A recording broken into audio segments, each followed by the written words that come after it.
Salut tout le monde! Alors aujourd'hui je vous fais une vidéo un peu différente de d'habitude. Je vous préviens dès maintenant qu'elle risque d'être très longue. Je vais pas faire forcément beaucoup de montage sur cette vidéo là. Moi ce que je vous conseille c'est de faire autre chose en même temps. Pourquoi pas un peu de bricolage, un peu de jouer avec vos centres équestres ou de faire des créations ou ce que vous voulez. Mais voilà, je vous préviens, ça va être une longue vidéo où on va parler de plein de choses et en même temps, moi je vais faire de la peinture. Puisque vous le savez si vous avez regardé mes dernières vidéos, mais j'ai commandé aux États-Unis des articles d'impression 3D comme ça qui sont en fait en résine et qui sont pour l'instant tout gris. Et donc je voudrais les peindre. Donc pour ça j'ai pris ma peinture. Donc la marque, je peux pas vous montrer la boîte parce que vous êtes posé dessus, mais si je prends un tube, ça s'appelle Arteza. C'est de la peinture acrylique que je trouve franchement très bien.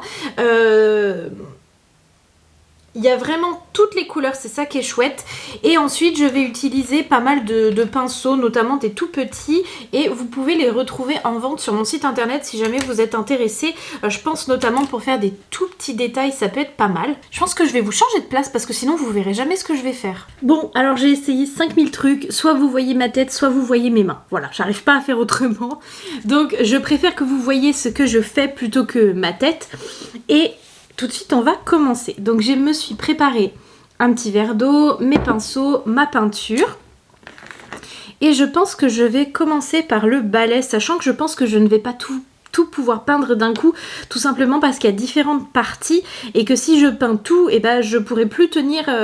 Enfin, vous voyez là, par exemple, pour peindre le manche du balai, il faut que je tienne le bout et inversement, alors que s'il y a de la peinture fraîche, je peux pas le tenir. Donc voilà, je vais devoir les faire en différentes parties. Et pour ça, je vais trouver des modèles sur internet. J'aime bien toujours travailler avec des modèles, ça permet d'être sûr que ce qu'on fait est plus ou moins réel, on va dire. Ok, donc je vais faire un balai en bois avec le manche en bois et le dessus en bois, la poignée d'une couleur et les poils rouges. Alors je vais commencer... Qu'est-ce qui touche? Je peux faire comme ça. Donc je vais faire toute la partie en bois déjà pour commencer et à mon avis il faut que je fasse un mélange pour trouver une teinte qui fasse vraiment couleur bois. Alors j'ai plein de trucs. Je me suis mis une petite liste de choses dont j'avais envie de parler avec vous dans cette vidéo. Donc la première déjà c'est de vous donner un petit peu des nouvelles parce que vous le savez si vous me suivez sur YouTube. Mais donc le 11 novembre j'ai fait une chute de cheval.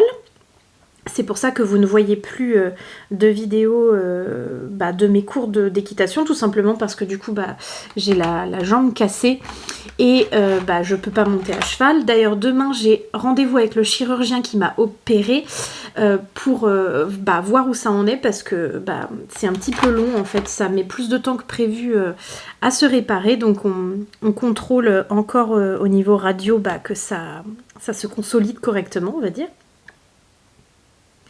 Mais c'est vrai que j'ai eu là toute une période ces dernières semaines, vraiment là les peut-être 3-4 dernières semaines, où j'étais vraiment mal moralement, enfin oui psychologiquement. J'avais vraiment pas le moral. J'avais pas forcément envie de tourner des vidéos, j'avais pas forcément envie de faire quoi que ce soit en fait, j'ai envie de dire. J'avais la flemme un peu de tout. Et là, depuis quelques jours, j'ai retrouvé un peu le moral. J'ai plein d'idées de vidéos en tête, mais en fait, ce qui était compliqué jusqu'à maintenant, c'est que justement, j'avais plein d'idées de vidéos, mais je pouvais pas les faire parce que j'étais bloquée, j'arrivais pas à monter les escaliers pour aller dans ma pièce qui est à l'étage de ma maison et où il y a toute ma collection, toutes mes écuries, enfin là où je tourne mes vidéos quoi en général. Et du coup j'avais plein d'idées mais je pouvais pas les réaliser et ça moralement c'était assez compliqué à gérer pour moi parce que ça me frustrait beaucoup. Et du coup voilà, j'avais un petit moral, mais là ça va mieux et j'espère que ça va rester comme ça, mais je le crois parce que déjà au niveau de ma jambe, c'est incomparable par rapport à il y a un mois, je veux dire il y a un mois, j'étais encore complètement en fauteuil roulant, maintenant j'arrive à nouveau à marcher un petit peu, pas beaucoup, mais à marcher avec mon déambulateur. Enfin voilà, il y a déjà franchement du mieux. par rapport au début, quoi, ça c'est sûr. Et en même temps, tant mieux, parce que sinon il y aurait vraiment un gros problème. Mais je le sais, hein, j'ai un retard de consolidation, le docteur me l'a dit. En fait, normalement là, donc ça fait plus de 3 mois que je suis tombée, puisque je suis tombée le 11 novembre. Et normalement, quand il m'a opérée donc en novembre, il m'a dit que j'en avais pour 3 mois. Et au final, bah là on est à plus de 3 mois et c'est pas du tout consolidé. Donc bon, faut que je prenne mon mal en patience, mais c'est facile à dire, mais à faire c'est pas évident. Surtout que du coup bah je suis pas toute seule hein, dans le jeu, j'ai quand même un bébé, j'ai une jument que je peux quasiment pas voir parce que bah pour y aller il faut prendre la voiture et que bah mon mari travaille la journée, ce qui fait que bah quand il rentre il fait nuit, enfin voilà, on essaye d'y aller le week-end mais c'est pas toujours évident parce qu'on a aussi beaucoup d'autres choses à faire. Moi en temps normal j'y vais quasiment tous les jours pour la voir, mais j'y vais la journée en fait puisque je m'organise un peu comme je veux. Et là, d'être dépendante des autres pour pouvoir me véhiculer, c'est vraiment pas évident. Quand on a l'habitude de faire ce qu'on veut quand on veut, de se retrouver du jour au lendemain dépendant des autres, c'est pas facile. Bon, pour l'instant, je suis plutôt satisfaite de la couleur. Alors, il faudra plusieurs couches, ça c'est sûr et certain. C'est pour ça que je fais toujours mes mélanges dans des tupperwares pour pouvoir en fait fermer après le tupperware et réutiliser la peinture même 2-3 jours après sans qu'elle ait séché et être sûre d'avoir le même mélange, la même couleur. Que parfois quand on refait le mélange, on retombe pas du tout sur la même couleur. Ça me paraît pas mal. Je vais en profiter d'avoir fait le mélange pour peindre également le manche de... Ah mince, j'ai oublié. J'avais trouvé sur internet comment ça s'appelait cette fourche. Oh, ça a un nom. Une fourche d'écurie? Non, je sais plus. Bref, je vous le réécris ici. Mais du coup, je vais faire également le manche en bois, pas le bout. Vous voyez, il y a un embout ici, là où le personnage en fait tient l'objet, qui est un peu plus épais. Donc ça, tout comme le balai avant, je le ferai d'une autre couleur. Sûrement vert, je pense. Donc je vais juste faire le manche à nouveau de celui-là. Et on va laisser poser. On va laisser sécher avant de faire une deuxième couche. Bon, donc voilà, ça c'était un petit peu des nouvelles. Ensuite, je vous disais juste avant, j'ai plein de projets en ce moment. D'ailleurs, je suis super contente parce que j'ai réussi à reprendre un rythme assez régulier au niveau des vidéos. Donc pour l'instant, vous en avez qu'une par semaine. Que d'habitude, des fois, vous en aviez 2. Mais en même temps, il y avait mes cours d'équitation, souvent le week-end, que maintenant, il n'y a plus. Mais voilà, je suis contente, j'en ai des planifiés d'avance, etc. Ça c'est un moment que j'avais pas eu ça. Donc ça, c'est plutôt motivant. Je prends un tout petit pinceau. Voilà, parfait. J'ai l'impression que la peinture va sécher très vite parce qu'elle est déjà moins brillante.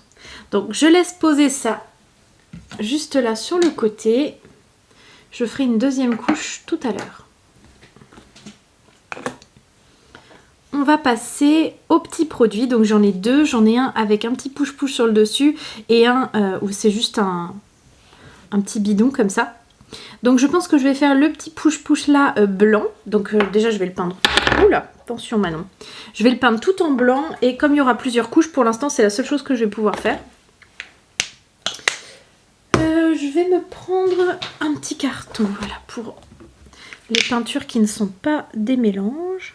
Toc.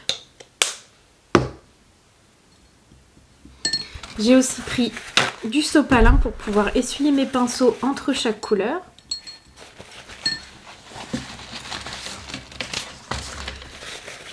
Donc là, niveau projet, déjà j'étais super contente de faire une nouvelle maquette, donc celle que vous avez déjà vue. Et d'ailleurs, normalement, aujourd'hui, à l'heure où je vous tourne la vidéo, il y a le premier épisode dans cette maquette-là, avec donc une histoire qui va sortir. Sauf qu'en fait, dernièrement, j'ai vraiment... pas une passion autant que pour les autres figurines, mais vraiment une admiration pour les chevaux Breyer. Vraiment, je suis devenue complètement fan. J'en trouve... plein que je trouve trop beau et que j'ai envie de collectionner. Et c'est vrai que la maquette que j'ai faite est vraiment très très grande, dans le sens où je n'avais pas trouvé de figurines humaines en fait pour faire les histoires. Donc en fait j'avais trouvé une Barbie, sauf que la Barbie elle est vraiment très très grande par rapport aux chevaux, mais ça m'allait parce que je voulais que ce soit des poneys, donc en fait par rapport à la taille du personnage ça allait plutôt bien, sauf que avec tous les nouveaux chevaux que j'ai achetés dernièrement, bah j'ai pas envie que ce soit tous des poneys, j'ai aussi envie qu'il y ait des chevaux, ce qui fait que je vais refaire une nouvelle maquette avec des box à la taille des chevaux et pas des personnages, et voilà, j'en ai trouvé pas mal sur internet des personnages d'occasion, parce que, enfin non, j'en ai trouvé un neuf aussi, mais c'est assez compliqué, il n'y en a pas non plus 50 000. Je veux dire, chez la marque Schleich, on a quand même pas mal de personnages, que ce soit des cavaliers ou des personnages debout, etc. Pour cette marque-là, bah, c'est vrai que j'en trouve pas non plus 50 000. Donc c'était pas évident, mais pour l'instant j'en ai 3. Je pense que j'en rachèterai encore quelques-uns, mais là financièrement, faut aussi que je me calme un peu parce que j'ai beaucoup acheté dernièrement, et les Breyer, c'est vraiment un budget au-dessus comparé à des Schleich ou des Collecta. C'est vraiment plus cher, donc voilà, faut aussi que je répartisse un petit peu mes dépenses, et que parce que voilà, moi actuellement si je m'écoute, j'en achète tous les jours. Donc voilà, faut que je me calme un peu. Et puis voilà, cette nouvelle maquette là, je sais pas trop si je vais avoir le temps en ce moment de la faire, tout simplement parce que en même temps j'ai plein d'autres projets qui sont super chouette, notamment niveau travail. Donc là, moi déjà, je suis trop contente de vous l'annoncer sur YouTube, parce que si vous me suivez sur Instagram, vous êtes déjà au courant, mais pas sur YouTube. J'ai créé ma marque, ça y est, j'ai déposé ma marque auprès de l'Agence nationale des propriétés industrielles, donc c'est l'INPI, c'est ça. C'est en gros le site gouvernemental sur lequel on peut déposer sa marque, c'est-à-dire la créer et surtout définir son nom pour que personne d'autre ne puisse utiliser cette marque et éviter du coup d'être copié ou voilà. Alors je sais que sur Instagram c'est pareil, vous êtes très nombreux à m'envoyer des publications d'une autre fille en fait qui a aussi ouvert sa boutique où elle vend du coup des objets d'impression 3D, mais sachez que, alors ce qui m'embête un peu, c'est que je trouve qu'effectivement il y a beaucoup d'idées que j'ai qui sont refaites sur son site internet, mais ce ne sont pas exactement les mêmes choses. D'abord, elle, c'est également de la résine, comme ce que je suis en train de peindre là.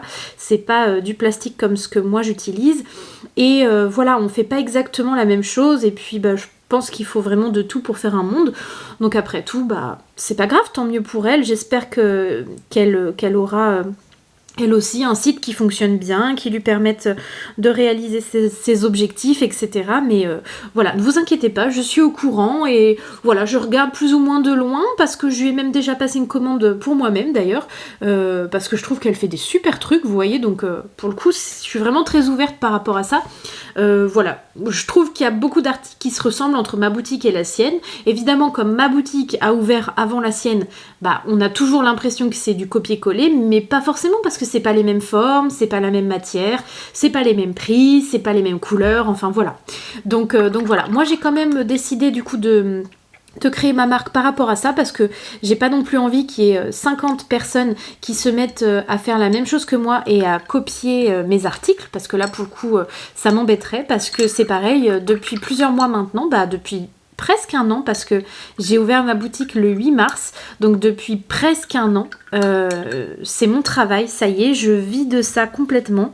J'ai fermé mon cabinet de sophrologie, puisque là, la pièce dans laquelle je suis, avant c'était mon cabinet de sophro, où je recevais mes patients, etc.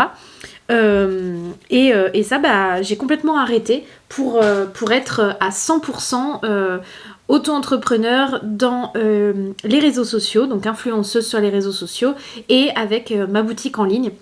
Et tout ça, c'est grâce à vous, quoi. Donc c'est vraiment merveilleux. Je vous remercie infiniment pour toutes vos commandes, pour tous vos commentaires, pour vos abonnements, etc. Je sais que Je sais vraiment que tout ce succès, c'est grâce à vous.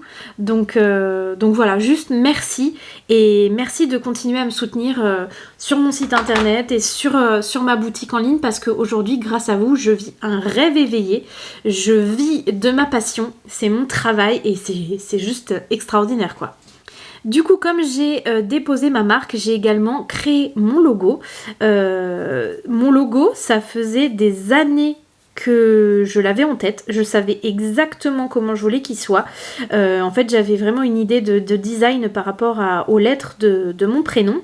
Donc, puisque moi je m'appelle Manon Mélanie, pour ceux qui ne le savent pas, c'est un prénom composé, c'est vraiment mon vrai prénom, hein. Je m'appelle Manon Mélanie, donc MM. Et depuis que je suis mariée, eh bien, mon nom de famille commence par un S, donc en fait, ça faisait MMS. C'est pour ça que quand j'étais adolescente, puisque ça fait un moment maintenant que je suis avec mon mari actuel, on s'est rencontrés au lycée, donc ça va bientôt faire 10 ans, en fait, mes amis se sont mis à m'appeler M&M's. C'est d'ailleurs pour ça qu'à la base, j'avais appelé ma chaîne YouTube M&M Schleich. Et depuis que je suis mariée, eh bien mon nom de famille commence par un S puisque c'est celui de mon mari. Et du coup, voilà, j'ai créé mon logo avec ses initiales, MMS, mon site internet mmscreation3d.fr et ma marque c'est MMS Création 3D. Donc voilà, tout ça c'est vraiment un truc de fou. C'est pareil, si on m'avait dit ça, je l'aurais jamais cru qu'un jour je créerais une marque. Enfin, je me destinais tellement pas à ça quand j'étais au lycée ou à l'école. Moi je me voyais vraiment dans le milieu médical en fait à la base. Je voulais être sage-femme puis infirmière. Donc voilà, c'était vraiment pas du tout un projet pour moi d'être auto-entrepreneur. Et voilà, c'est juste incroyable. Donc encore une fois, merci à vous. Je vais profiter que j'étais sur du verre pour peindre entièrement ce seau. Donc je vais commencer par l'intérieur. Je vais le peindre entièrement en vert et juste je ferai les petites cordes sur le côté avec, je pense, la même couleur bois que j'ai utilisée pour les balais au départ. Et du coup, en ce moment là, je suis à fond dans les nouveautés qui vont sortir au mois de mars, donc sur ma boutique en ligne, et je crois que vous allez être vraiment contents. Au mois de février, donc le 1er février, je vous ai présenté les nouveautés, et à l'époque, je vous ai parlé donc d'écuries qui étaient complètement personnalisées, c'est-à-dire que c'était à vous de me dire les dimensions, les couleurs, les formes que vous vouliez, etc. Et en fait, ça a été un petit peu un échec, tout simplement parce que vous qui me regardez, je sais pas trop forcément l'âge que vous avez, mais je sais que j'ai aussi une communauté qui est assez jeune et souvent, en fait, j'avais pas toutes les informations sur mon site pour pouvoir vous faire correctement les écuries. Il me manquait plein d'informations ou alors vous aviez pas forcément d'abord demandé à vos parents l'autorisation. Du coup, moi je commençais à faire vos écuries, puis en fait, au bout d'un moment, vous me disiez ah non, finalement mes parents veulent pas, donc bref. C'est pas grave, je vous en veux pas du tout, c'est simplement que je me suis trompée dans la manière de faire, tout simplement, et du coup j'ai rectifié, et là ça va être, je pense, trop bien. Je vous ai préparé des kits tout faits pour fabriquer vos écuries. J'ai bien tout calculé au niveau des prix pour que ce soit le plus facile, enfin le plus abordable pour vous, parce que j'ai bien entendu aussi que pour la majorité d'entre vous c'était trop cher, ce que je peux complètement comprendre. Après, je vous invite vraiment, si vous êtes curieux de ça, d'aller vous renseigner un petit peu sur les imprimantes 3D, les impressions, etc. Et vous verrez qu'en fait l'impression 3D c'est très long et c'est très cher, donc en fait je peux pas vous faire un box à 2 € quoi, c'est impossible, mais j'ai vraiment essayé de calculer mes prix pour que ce soit le plus bas possible pour vous et en même temps que je perde pas de l'argent. Donc voilà, et j'espère que vous allez être aussi satisfait que moi du rendu, parce que moi je suis trop fière là des box que je vous ai préparées et j'ai trop hâte de voir vos retours. Et d'ailleurs donc là ce sera donc disponible le 1er mars. J'ai commencé à en imprimer pas mal pour prendre un petit peu d'avance, pour anticiper un peu vos commandes, et voilà. Donc là je vous spoil pas trop, je vous mets pas de photos, rien, comme ça vous aurez vraiment la surprise le 1er mars, mais moi je suis trop fière du résultat et j'espère que vous aussi. D'ailleurs du coup là, en fait grâce à cette idée d'écurie, etc. qui j'espère va fonctionner, va vous plaire, etc. Je participerai très certainement, j'ai déjà contacté l'association, je participerai à Equisen. Donc en fait c'est un peu comme le salon du cheval de Paris mais c'est en Normandie, à Rouen. Et donc c'est un immense salon du cheval avec plein d'épreuves, que ce soit poney, cheval, que ce soit international ou régional, il y a vraiment de tout, c'est vraiment comme le salon du cheval à Paris quoi, mais en Normandie. Et donc normalement j'aurai un stand là-bas où on pourra se rencontrer, où je pourrai vous vendre aussi en direct mes articles, vous montrer pourquoi pas aussi des maquettes que je ferai exprès pour cette période-là. Et ça reste encore à voir, c'est pas sûr à 100%, mais avec plusieurs autres artistes du milieu, on projette également d'être présent au Salon du Cheval avec un stand donc à Paris au mois de décembre de cette année, mais tout ça je vous en reparlerai en temps voulu parce que pour l'instant c'est pas sûr du tout. Alors là je suis repassée avec le tout petit pinceau. Je crois que j'ai réussi à en faire une. Je vais faire l'autre côté. Bon, on y retourne. Là vous voyez c'est typiquement le truc qui est difficile en ce moment. C'est que là je suis toute seule à la maison. Donc mon ordinateur, mon appareil photo n'avait plus de batterie. Et la batterie de rechange était à l'étage de ma maison. Donc là, pour pouvoir y aller, j'étais donc sur ma chaise de bureau. J'ai dû aller avec ma chaise du bureau qui roule jusque dans mon couloir, dans laquelle... attendez, je vais vous montrer. Il y a une chaise à roulettes qui m'attend. C'est la chaise à roulettes qui me permet d'aller aux toilettes parce qu'en fait, elle est beaucoup plus étroite et elle passe dans le couloir alors que ma chaise roulante normale ne passe pas. Ensuite, du coup, je fais le couloir, je prends ma chaise roulante, je vais jusqu'en bas de mes escaliers. Ensuite, je monte mes escaliers sur les fesses, une à une, comme ça. Ensuite, une fois que je suis à l'étage de ma maison, je prends mon déambulateur pour aller jusque dans ma pièce. Et je fais tout dans le sens inverse. Donc, aller juste chercher une batterie de rechange, ça me prend plusieurs minutes, alors qu'en fait à la base il y a juste à monter les marches quoi. Enfin, bref, un petit coup d'actimel et on est reparti. Donc pendant que ma caméra s'était coupée, j'ai fini le petit seau, j'aurai plus que les petites poignées à peindre. Là je vais peindre ce petit doseur, j'en ai deux. Je pense que je vais en faire un rouge, je pense, et un vert. Donc j'ai choisi un vert un tout petit peu plus clair que celui que j'ai utilisé avant, histoire de pas tout le temps avoir les mêmes couleurs. Ça ajoute du réalisme, ça c'est pareil. Si vous faites plusieurs choses bleues, essayez de prendre des bleus un petit peu différents, histoire que, que voilà, ça soit pas uniforme, monochrome, je sais pas comment on dit. Là, je nettoie mon pinceau. Hop. Et on y retourne. Donc à nouveau, je commence par l'intérieur. Ça va pas être facile à peindre, ça. Parce qu'en fait, il y a une petite partie tout au fond. Ça va pas être facile. Et à mon avis, il me faudra pas mal de couches. Donc bref, là je suis en train de regarder tout ce dont je voulais vous parler. Ouais, je vous ai parlé du salon du cheval, donc ça c'est juste énorme. En plus je pense que ça peut permettre de nous faire connaître un petit peu plus, parce que c'est vrai que pour l'instant ceux qui nous connaissent c'est ceux qui ont YouTube, mais je suis sûre qu'il y a plein de gens qui pourraient être intéressés par les figurines de chevaux, mais qui connaissent pas ou qui n'utilisent pas YouTube et qui du coup ne nous connaissent pas. Je dis nous parce qu'on est assez nombreux en fait, nombreux et nombreuses à faire des vidéos sur YouTube ou à avoir des comptes Instagram en rapport avec les figurines.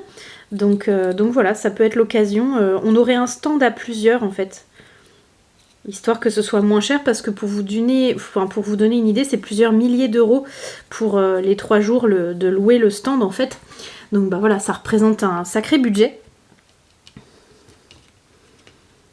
Mais il n'empêche que ça resterait une journée de dingue, une expérience de fou à vivre déjà de pouvoir plus facilement vous rencontrer, parce que c'est vrai que moi j'habite en Haute-Normandie, mais vous êtes du quatre coins de la France, voire parfois même en Belgique, en Suisse ou au Canada, ou même d'ailleurs, ou même d'autres pays d'ailleurs. N'hésitez pas à me dire de où vous venez. Alors ne me donnez pas votre adresse bien sûr, mais donnez-moi peut-être la région ou le pays dans lequel vous me regardez, histoire que je me rende compte un petit peu de où vivent mes abonnés.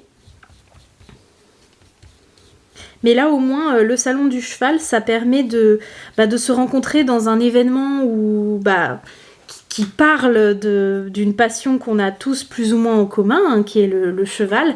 Et je pense que ça peut vraiment être la bonne occasion. C'est vraiment une très bonne idée. Alors je vais reprendre le petit pinceau là pour faire les petits recoins. Ok, donc pour l'instant je fais pas la poignée parce que ça me permet de le tenir pendant que je peins. Tac. Voilà.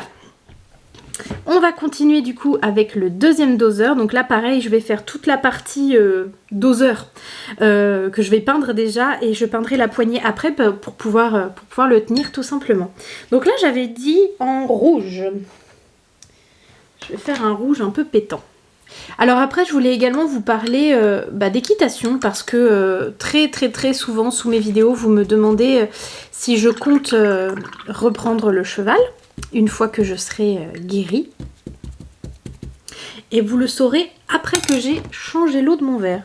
Ça y est. Donc, en gros, là, évidemment que depuis que je suis tombée de cheval le 11 novembre, je ne suis pas remontée à cheval. Et vous me demandez, en fait, quand est-ce que je vais reprendre, ou si je vais reprendre, etc. Donc, déjà, si je vais reprendre, pour l'instant, la réponse, c'est je ne sais pas. Parce que ça m'a beaucoup traumatisée, pour vous dire. Là, depuis quelques jours... j'ai décidé de voir une psychologue, parce qu'en fait j'y pense encore énormément. C'était vraiment très traumatisant. Je suis déjà tombée de cheval. D'ailleurs après, si vous voulez, je vous raconterai d'autres chutes que j'ai déjà fait avant et qui étaient sans gravité, et qui j'ai toujours continué à monter à cheval après.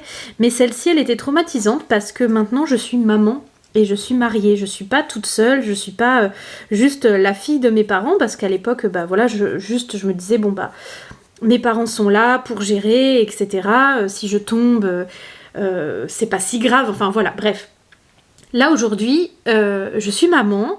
Mon fils était là quand je suis tombée, il m'a vu tomber, lui aussi ça l'a beaucoup traumatisé, il en parle encore aujourd'hui. Maintenant, dès qu'on voit des pompiers quelque part, il demande si c'est pour moi qu'ils viennent, enfin... Voilà, d'ailleurs il est absolument adorable, il prend extrêmement soin de moi. Il me dit toujours attention maman, hein, quand je me mets debout et que je veux descendre les marches ou monter dans la voiture, etc. Il est toujours très précautionneux avec moi, il est trop mignon. Mais bref, je sens bien que ça reste quelque chose qui l'a beaucoup marqué, qui m'a beaucoup marqué et qui a beaucoup marqué mon mari.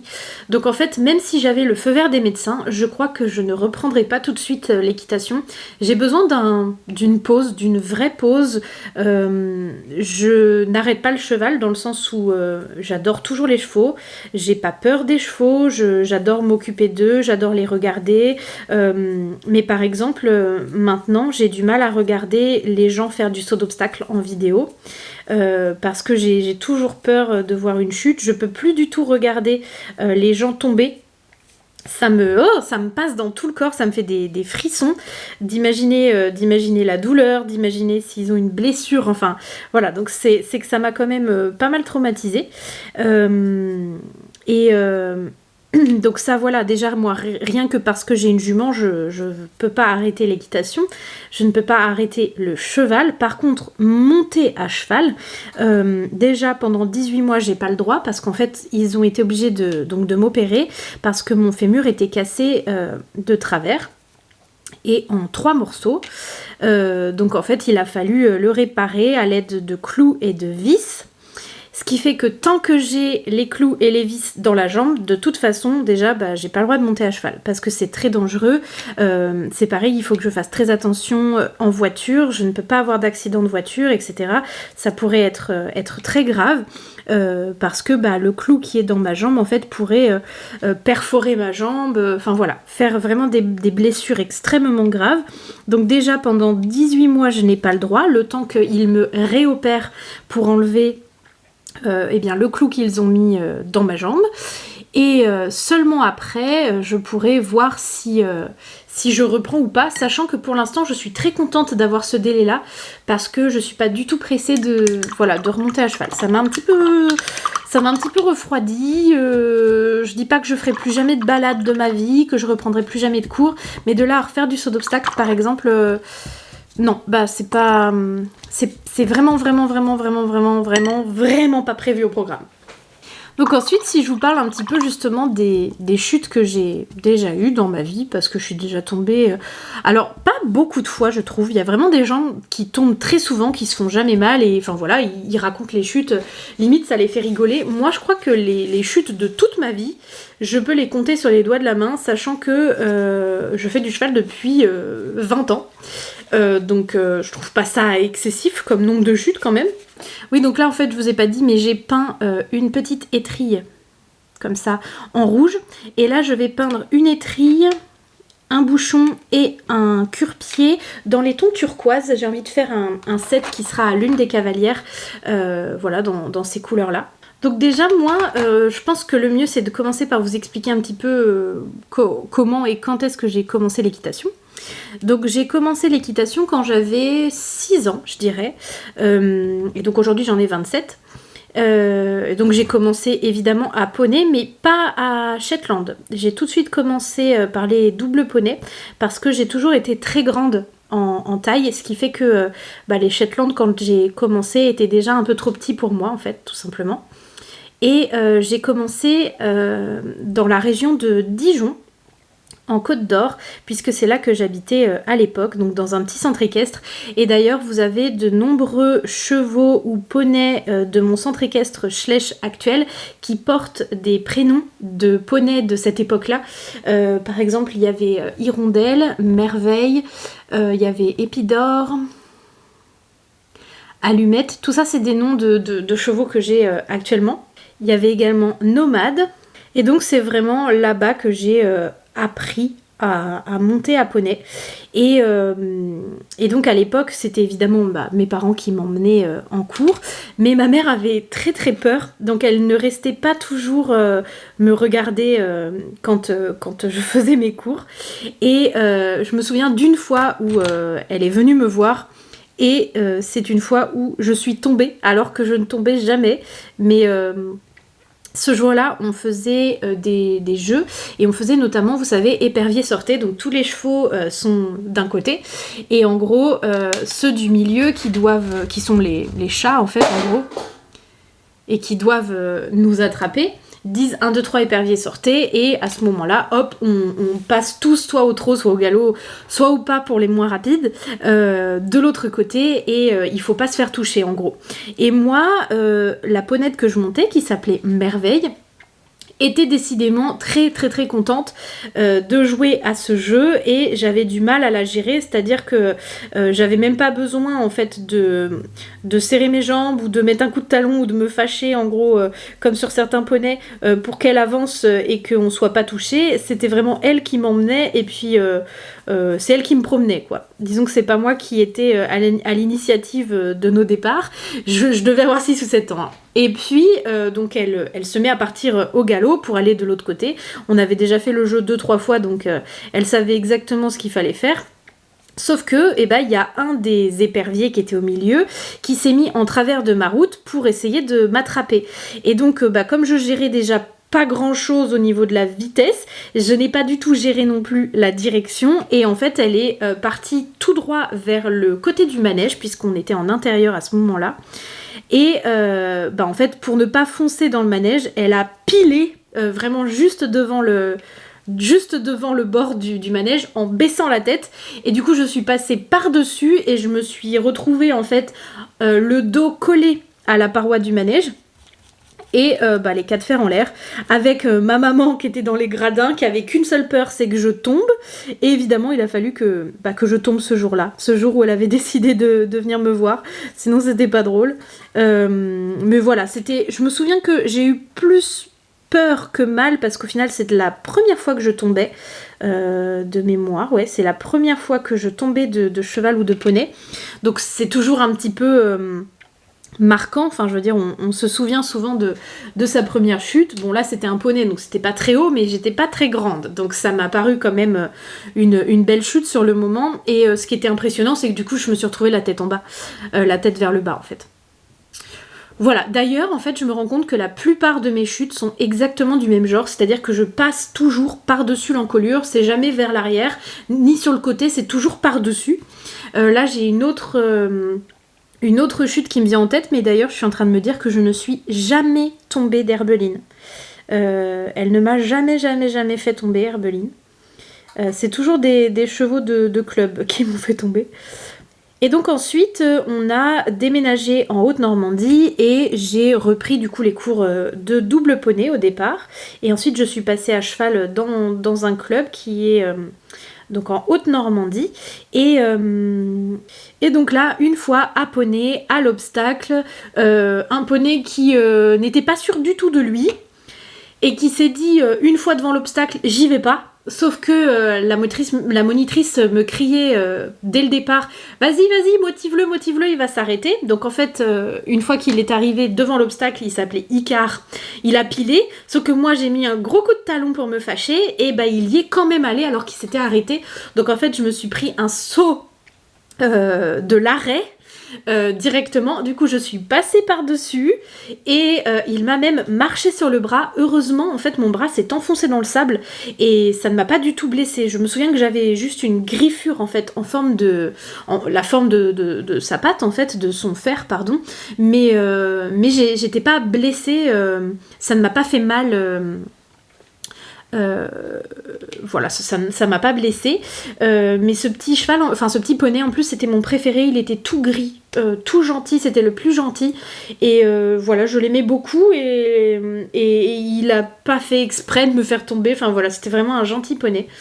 Et je garde un très bon souvenir de lui. Je pense que malheureusement maintenant il est décédé parce que il était déjà très vieux à l'époque, et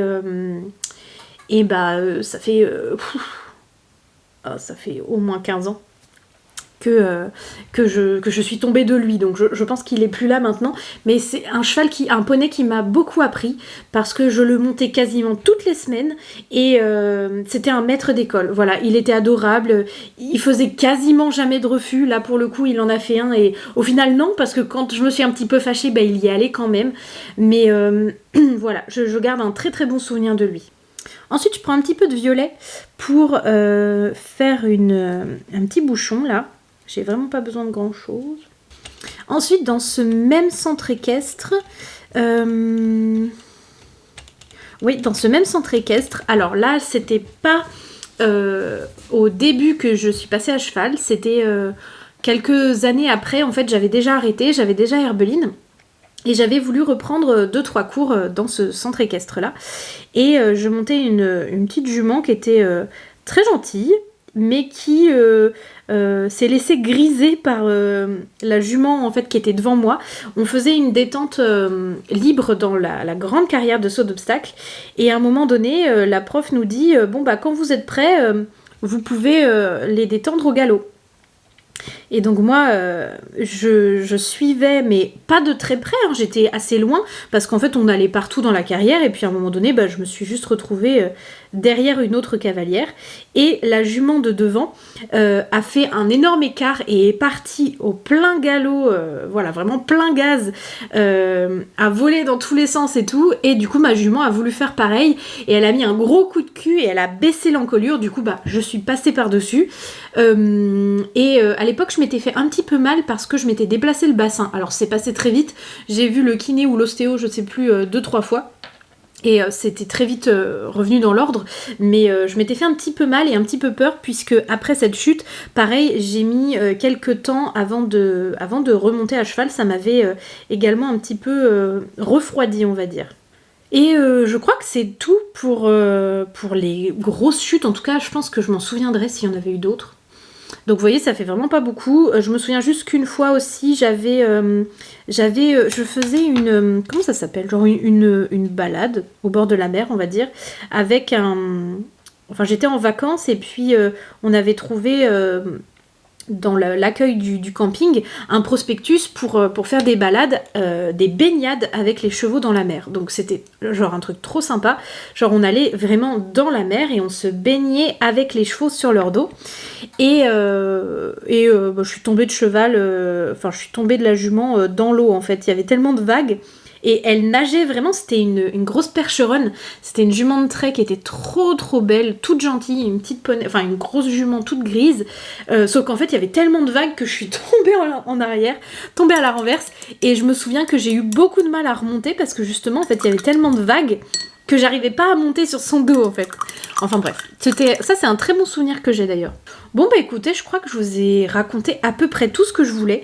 Moi il me reste juste une étrille et une petite pomme à peindre. Je vais les faire vite fait et puis de toute façon juste là après je vous mets des photos des articles une fois que je les ai complètement peints, qui sont tout beaux avec les étiquettes etc. Et vous me direz ce que vous en pensez. Ça m'a fait plaisir de pouvoir vous raconter plein de choses comme ça. J'espère que ça vous a plu, n'hésitez pas à me le dire en commentaire si ça vous plaît ce genre de vidéo de temps en temps. Et puis, eh ben écoutez, encore merci pour tous vos abonnements. D'ailleurs, n'hésitez pas à vous abonner hein, si vous n'êtes pas encore abonné. Il faut le faire absolument pour me soutenir. N'hésitez pas également à aller jeter un coup d'œil sur mon site internet et à me dire ce que vous pensez de mon nouveau logo, de ma marque, etc. Et puis, bah, on se retrouve très bientôt dans une prochaine vidéo. Allez, bye!